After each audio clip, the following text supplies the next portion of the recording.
Hashize imyaka 26 u Rwanda rwibohoye. Ni urugamba rwarwanywe n'ingabo za RPA. Gusa ariko nubwo uru rugamba rwarwanywe n'izi ngabo, hari benshi mu bagiye bazifasha kugira ngo uru rugamba rubashe gukunda kandi rugere ku ntego. Uyu munsi One Nation Radio turakugezaho amateka y'abaganga ndetse n'abaforomo bagize uruhare mu kubohora igihugu cy'u Rwanda. Ikaze.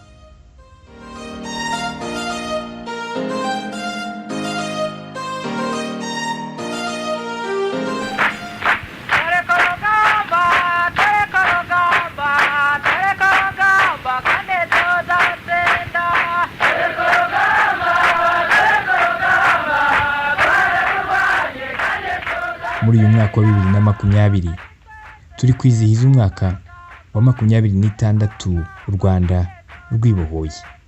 Hari benshi mu bantu bagize uruhare muri uru rugamba rwo kubohora igihugu ariko badakunze kumvikana.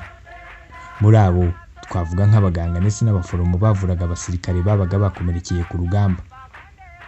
Ku myaka 27 Agnes Uwayezu wakoraga nk'umuforomokazi ku bitaro bya Nsambya mu gihugu cya Uganda, yibuka neza ko ku itariki ya 4 Ukwakira mu 1990 yibonye mu nama ku buryo butunguranye mu cyumba cy'ubuyobozi bw'ibitaro. Ngo nta gatekerezo na gato yari afite ku byari bigiye kuba, yewe ngo n'ibyo bari bagiyemo muri iyo nama nta na kimwe yari abiziho.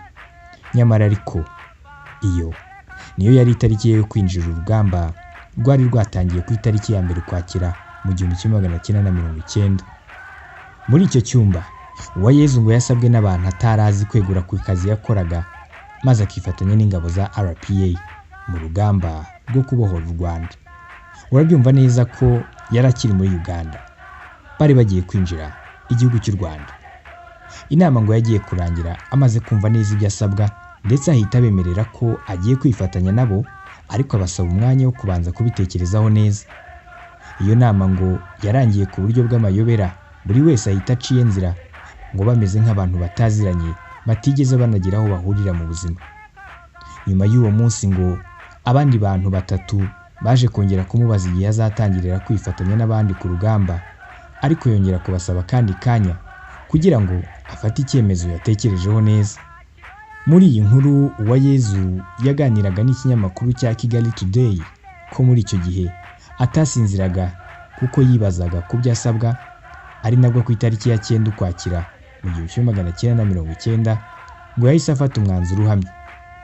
Ngo yumvaga yasimbuka agahita agera aho inkotanyi zari ziri, ariko nanone akumva afite ubwoba ku buryo umutima wateraga inshuro nyinshi, gusa akiyumvamo ubutwari n'umurava. Asobanura ukuntu yumvise igishyika mu nda, ariko akavuga ko umurava yiyumvagamo watsinze ubwoba kandi ugategeka ubwenge bwe gufata icyemezo. Ku itariki ya 9 Ukwakira mu 1990 yuriye ikamyo yari yuzuyemo ingimbi n'abangavu ngo bishimye kandi ubona biyemeje kwitangira igihugu, ariko ngo batazi ikibategereje, batazi iherezo ryabo. Ngo ntibumvaga na gato ibyo bari bagiyemo, naho urugamba bari berekejemo rwo rwamishaga imituku kandi nirwo rwari bategereje. Mu ijoro ryo ku itariki ya 10 Ukwakira mu 1990 ngo nibwo Uwayezu n'izo ngimbi n'abangavu basezeye ku butaka bwa Uganda bakambuka umupaka binjira mu Rwanda. Avuga ko binjiriye ku mupaka wa Kagitumba bakabanza gusogongera ku mafu meza aturuka mu Mukenke wo mu Mutara, kuri ubu akaba ari mu karere ka Nyagatare mu burasirazuba bw'u Rwanda. Icyo gihe ngo bari batangiye inzira izakura u Rwanda ku ngoyi y'ibihe byose. Uwayezu n'urwo rubyiruko ngo bahise batangira akazi katoroshye nta kugoheka, bavura inkomere z'intambara zari zarashwe ku ikubitiro ku munsi wa mbere muri urwo rugamba rwo kubohora u Rwanda. Iyo ngo yari ibaye intangiriro y'inzira y'umusaraba ya Uwayezu yo gusubira mu gihugu cye. Ntibyari ukwezi kwa buki na gato, kuko aya mateka ya Uwayezu mu rugamba rwo kubohora igihugu, ubwo yaganiraga n'umunyamakuru w'iki gitangazamakuru, ngo byaragahinda. We kimwe n'abandi benshi ngo bari kumwe, ngo cyari igitambo cy'ubuzima batanze ubwo bemeraga kwifatanya n'inkotanyi ku rugamba. Agnes Uwayezu ngo ntazicuza na rimwe urugamba yarwanye. Nubwo yaruburiyeho umusaza we areba, ariko yarokoye benshi mu basirikare bashoboraga kuba bararuguyeho kandi baje kugera ku ntsinzi. Igitangaje ariko ngo nuko inkotanyi icyo gihe nta masomo ahagije ya gisirikare zari zarahawe. Mu by'ukuri ngo abenshi mu basirikare b'inkotanyi bahugurwaga umunsi umwe bagahita boherezwa ku rugamba guhangana n'umwanzi. Nubwo batari bafite ubunararibonye n'ibikoresho bihagije by'intambara, ariko ngo hari ikintu bari bakizeho kurusha ibindi. Icyo ngo ni abaganga. Ariko nanone kugira umubare munini w'abaganga b'abahanga badafite ibikoresho nabyo ngo byari ikindi kibazo. Mu by'ukuri ngo inkotanyi nta bikoresho bihagije zigeze zigira kugeza zifasha igihugu. Udutero shuma ndetse no guhanga udushya ku rugamba, ariko ngo nibyo zari zikizeho. Uwayezu avuga ko ngo bakoreshaga abantu mu gusimbura imashini cyangwa se ibyuma batari bafite muri icyo gihe.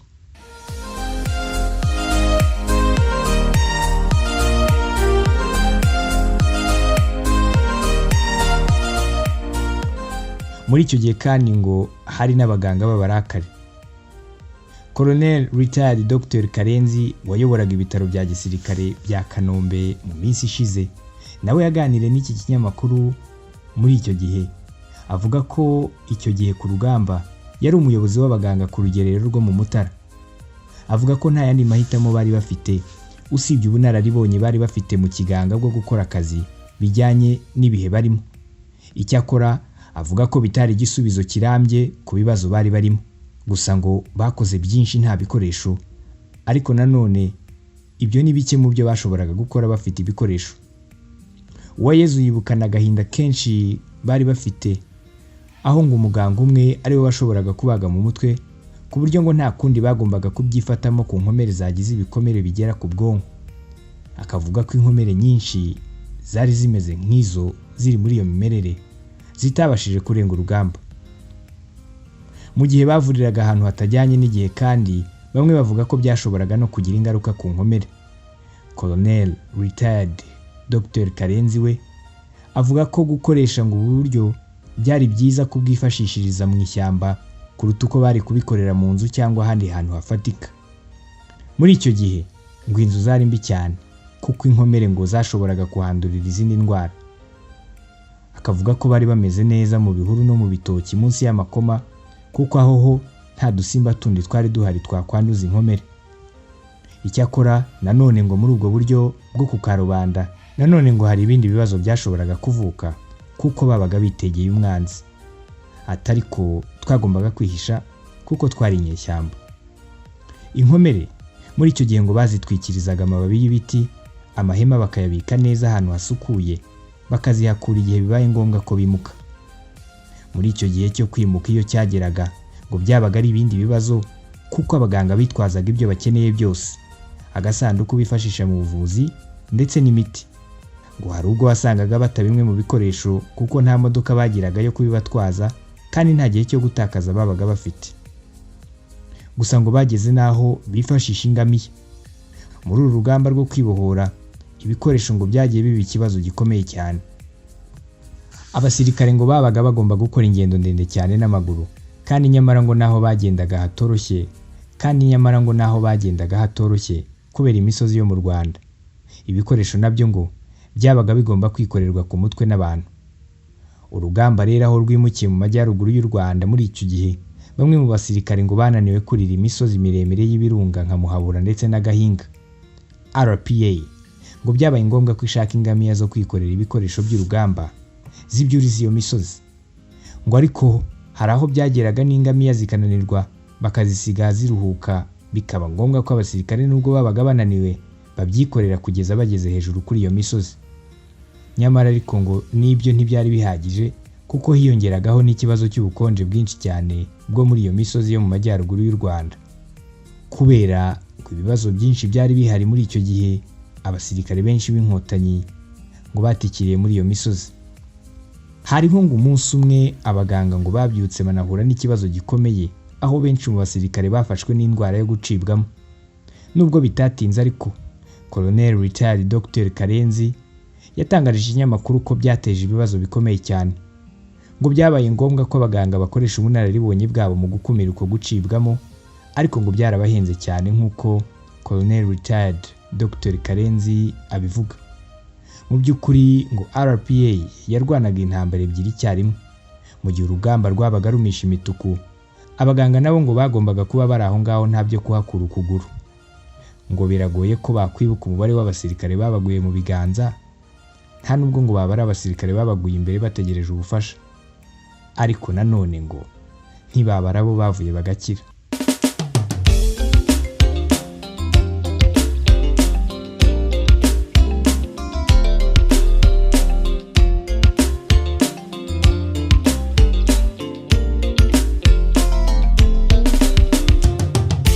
Dusengurukanyije abashingwa ngere kwisi yose ubu nitwe baririmba. Dusengurukanyije abashingwa ngere kwese abatarutinya. Intambara y'urugamba rwo kwibohora nta wayivuga atavuze izi ntwari z'abaganga n'abasirikare bakoze akazi katoroshye ko kuvura inkomere ndetse n'abasirikare babaga barwaye. Mu myaka ishize Kigali Today nanone yigeze kuganira na Denis Karera, uyu akaba ari umusirikare wari umuganga nawe muri batayo imwe na Dr Richard Sezibera, aho yatangarije ikinyamakuru ko Dr Sezibera yari umwe mu baganga b'abahanga cyane RPA yari ifite. Icyo gihe ngo yari umuganga w'impirimbanyi ukunda akazi cyane kandi bigoye kubona ahandi. Uyu Denis Karera yanabatangarije ko ngo uyu Dr Richard Sezibera yanabayeho umuganga wa Major General Paul Kagame muri icyo gihe wari uyoboye urugamba. Karera yabwiye uyu munyamakuru ko atashobora kuzibagirwa ubuhanga n'ubwitange bwa Dr Sezibera mu kuvura inkomere kuri urwo rugamba. Avuga ko Dr Sezibera yabahaga icyizere cy'ubuzima kuko no mu bihe bikomeye aho bumvaga ntawe uri busigare, ubuzima bwabo bwabaga buri mu biganza bye. Dusengurukanyije abashingwa ngere kwisi yose ubu nitwe baririmba. Dusengurukanyije abashingwa. Haje ngo no kubaho ariko n'ikibazo rimwe aho ubuyobozi bukuru bwa RPA bwagabweho igitero simusiga. Colonel Retired Dr Karenzi yavuze ko hari ibihe ngo batazibagirwa mu ntambara yo kubohora igihugu. Icy'ingenzi muri ibyo bihe ngo ni igihe ibiro bikuru by'ubuyobozi bwa RPA bwari buyobowe na Major General Kagame byashyizwe ahegeranye n'aho bavuriraga inkomere. Mu buryo ngo butunguranye umwanzi yaje kubinjirana muri ibyo birindiro byombi. Icyo gihe ngo ubuzima bwarabishye kuko byari bicika. Uwayezu nawe ngo icyo gihe yari ahari ubwo bahuraga n'aka kaga, ngo ubwoba bwarabatashye ndetse barahababarira bikomeye. Muri ibyo bihe ngo buri wese yarwanaga ashaka aho yisha, ariko abaganga n'abaforomo bo baguye mu muriro batari biteguye. Bagombaga byanze bikunze kugera kuri buri nkomere bakayitaho. Dr Karenzi avuga ko atazi uko yarokotse, ariko amahirwe ya nyuma bagize ari uko ubuyobozi bukuru bwa RPA bwatangiye kuhimuka. Yavuze ko uwo munsi abasirikare batabarika baguye kuri urwo rugamba, abandi bakagwa aho ngaho bavuriraga barimo kubitaho, ndetse biza kuba ngombwa koko ko bahimuka. Icyakora ariko kimwe mu byo ngo abaganga bagombaga kumenyera hari harimo kubona abasirikare bapfa mu buryo bubi cyane. Ngo nta buryo abaganga bari bafite bwo gutabara inkomere zimerewe nabi ku buryo bwihuse. Colonel Richard Dr Karenzi yibuka benshi mu baganga ngo bitanze muri icyo gihe kugira ngo bagire abo barokora.